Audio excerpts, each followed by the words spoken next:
In this space, we call it the blockbuster space. We always want to have an artist who, is pretty currently hot, hit albums, hit songs, big tours, that sort of thing. And Lainey just sort of kept popping up in conversations.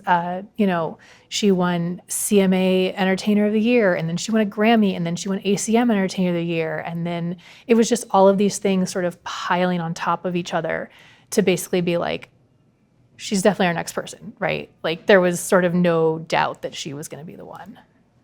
Well, that idea of realness and authenticity, as much as I'm loath to use that word, I mean, those are major themes that come up around Lainey, because she figured out a way to present herself in this very genuine and at times vulnerable way, but do it in a way that was actually beneficial for her. So I think the Lainey Wilson that you see on stage and on screen and everything is probably not far removed from who Lainey Wilson is as a person.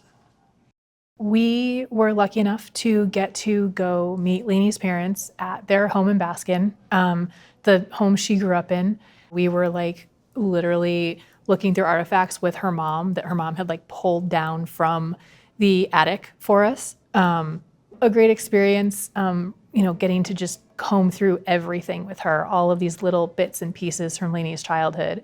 We came armed with tissue paper and bubble wrap and boxes and all of these things to make sure that we had ways to get everything back safely.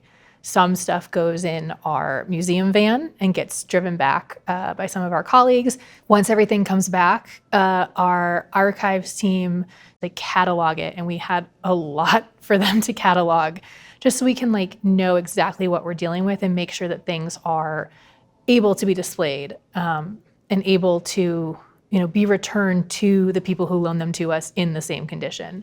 From there, the exhibit curators, so John and me, we go through the list of everything that we've received and we start picking out what really helps to tell that story, what looks really cool, what illustrates a point. We kind of develop maybe favorites and things we want to really lobby for. Narrowing down the outfits was just an impossible task.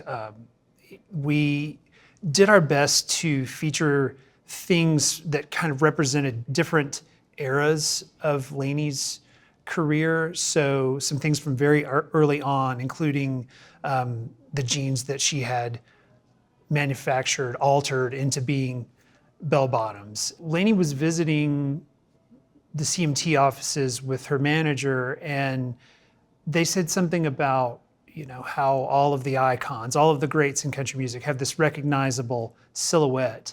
And that set off light bulbs, and they realized that this was a way to gain an advantage in a business that is notoriously stacked against women. And I think she had already come around to the idea of wearing bell bottoms. She liked wearing them. And I think obviously it's cool, it looks cool, and she looks amazing wherever she goes, but it's something that announces her as Lainey Wilson wherever she shows up. The title Tough as Nails comes from Lainey's song Wildflowers and Wild Horses. It's on her Bell Bottom Country album. But we really thought that completely exemplifies who Lainey is. And we're not talking physical toughness necessarily, just mental and not giving up.